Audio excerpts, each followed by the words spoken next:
Nous allons parler du christianisme, du chrétien, la parole de l'évangile. Quiconque n'est pas chrétien souvent devient antichrist, souvent.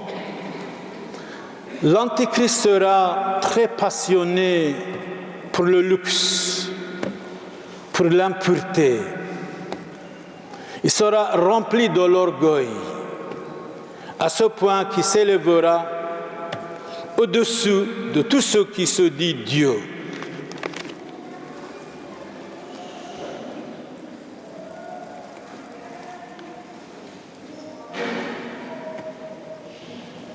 On ne peut pas s'appeler chrétien quand on ne porte pas Jésus-Christ réellement dans notre cœur. Réellement. Alors, quand Jésus-Christ est dans notre cœur, on ne peut pas faire autrement que d'être la lumière du monde, le sel de la terre, la phare de l'humanité qui éclaire le monde, frères et sœurs.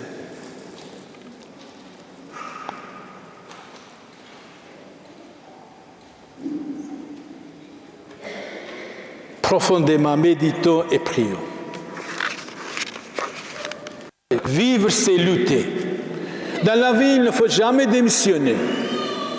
Il ne faut jamais avoir le découragement dans sa vie, dans sa famille, dans sa valise. Le courage amène aux étoiles. L'inquiétude, l'angoisse amènent à toutes les maladies. Jésus disait aux hommes et aux femmes découragés, abandonnés, pécheurs et pécheresses, courage mon enfant, tes péchés sont pardonnés. Jésus est la miséricorde même. Tout à l'heure nous disions, là où il n'y a pas le pardon et la miséricorde, Jésus est absent, Jésus n'est pas là. Mais quand il y a le pardon, la charité, la tolérance, la compréhension, la miséricorde, Jésus est là, au milieu de nous. Si nous sommes réunis vraiment, en vérité, Jésus est au milieu de nous. Jésus veut la miséricorde. Il est venu pour les pécheurs, pour les abandonner. Femme, tes péchés sont pardonnés. Ta foi t'a sauvé. Vous êtes guérie. Femme, tes péchés sont pardonnés. Ta foi t'a sauvé. Vous êtes guérie. Il y a beaucoup d'hommes et de femmes qui se considèrent bien pensants pour juger les autres, pour critiquer les autres, pour montrer les autres du doigt. Nous sommes tous égaux devant Dieu, ici, tout particulièrement dans l'Église. Chez Dieu, il n'y a pas de différence entre petits et grands, riches et pauvres. Dieu aime les hommes. Dieu vous aime, Dieu nous aime tels que nous sommes. Mais nous devons aller vers lui au moins 5%, 10%.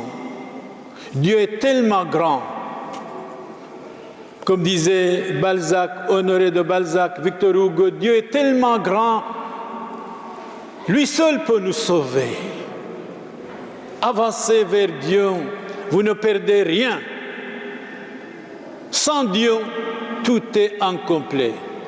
Sans Jésus-Christ, disait Sainte Catherine de Sienne, tout est vague. Jésus-Christ doit être notre force. Notre courage. Ne soyez pas découragés, ne soyez pas désespérés, ne pensez pas tout le temps égoïstement à vous-même. C'est vrai, l'être humain est égoïste. L'être humain est sensible. L'être humain, quand vous dites quelque chose qui ne lui convient pas, est capable d'être votre ennemi numéro 1. Or, tout cela, ce n'est pas bon. C'est précisément pour certaines choses, nous devons être grands, nobles, vrais chrétiens. Nous devons supporter même l'insupportable. C'est précisément quand quelque chose ne nous convient pas Nous devons être contents. Saint Paul dit, eh bien, contentez-vous ce que vous avez. Contentez-vous ce que vous avez chez vous. La plus grande richesse, qu'est-ce que c'est? C'est de vivre économiquement, sagement, adultement, avec maturité. Quand vous êtes découragé, savez-vous, il y a même la force dans votre découragement. Quand Jésus dit « Lève-toi et marche », vous êtes guéri. Lève-toi et marche. Ne soyez pas inquiets. Ne pensez pas à vous-même égoïstement tout le temps. Abandonnez-vous à Dieu. Revenez vers Dieu, pécheurs. Dieu vous aime. Vos succès, vos péchés seront pardonnés. Vos souhaits vont être exaucés. Mais laissez le temps à Dieu. Nous voulons tout de suite. C'est comme Jean-Jacques Rousseau disait, voulez-vous que votre fils soit malheureux? Donnez-lui tout de suite ce qu'il désire, alors vous le rendez vraiment malheureux. La patience porte du succès, la précipitation, c'est plein de problèmes. On vient ici pour prier, pour méditer, pour réfléchir, pour se corriger, pour patienter. Je dis toujours et je répète, c'est en répétant on apprend, en répétant on devient savant, quelqu'un a dit, certainement, c'est une femme qui a dit, en répétant on devient savant. Et si quelqu'un ne veut pas écouter, ne veut pas rester, il peut partir, la porte est là. Ici c'est la liberté démocratique, absolument. Exceptionnelle une église ici, de Saint-Antoine de Padoue, une église exceptionnelle avec le Christ, pour le Christ. Nous aimons le Christ pour le Christ, nous aimons Dieu pour Dieu, nous aimons les hommes parce qu'ils sont l'image de Dieu. Respectez tous les hommes.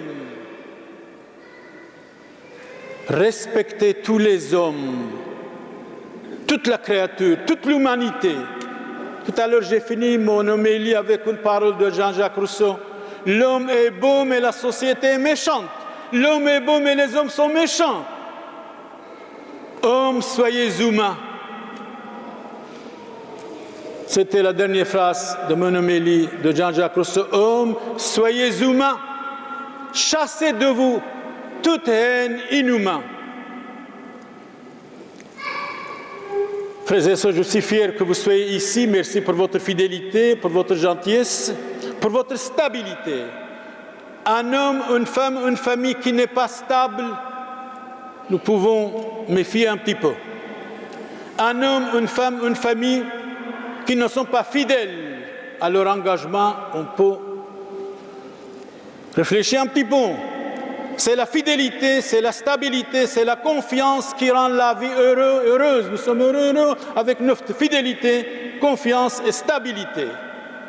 On n'a pas le droit d'être girouette, marionnette, ou samedi soir de loger vers 1h du matin. C'est normal, vous êtes fatigué. C'est normal, vous baillez ici dans l'église. Écoutez, surtout, le dimanche est un jour sacré. Ça porte bonheur et joie. Travailler le dimanche, c'est appauvrir la famille, disait Saint Curé d'Ars. Travailler le dimanche, c'est appauvrir la famille. Saint Curé d'Ars disait, travailler le dimanche, c'est comme vous volez Dieu. Et Saint Curé d'Ars dit, travailler le dimanche, la bénédiction de Dieu ne peut pas être dans l'économie que vous allez gagner le dimanche. Le dimanche, c'est pour la prière. Le dimanche, c'est pour la famille. Le dimanche, c'est pour le repos. Le dimanche, pour assister à la Sainte Messe. Le dimanche, pour écouter les discours de notre pape, le pape Benoît XVI. Le dimanche est sacré. De fil en aiguille, nous devons nous corriger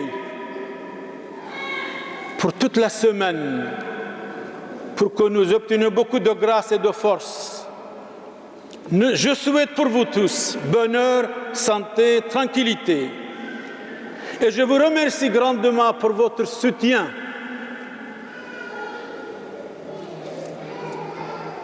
Je vois de fil en aiguille, de fur et à mesure, vous devenez des hommes et des femmes adultes, pleins de noblesse, pleins de compréhension. Vous analysez les choses, ça vaut la peine. Vous n'écoutez pas les calomnies et les mensonges contre notre Église, contre votre frère, votre serviteur, le Père Samuel.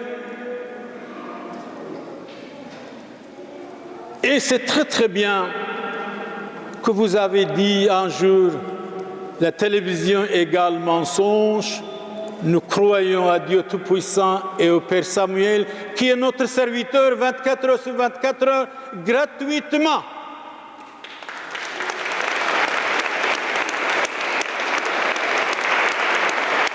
C'est-à-dire, merci beaucoup, vous-même, vous êtes étonnés. Vous êtes étonnés. Depuis 35 ans, je n'ai jamais demandé l'argent de personne. Jamais. Alors quand vous attendez les calomnies, vous dites non, menteur, menteuse. Vous les défiez et vous avez la confiance doublement.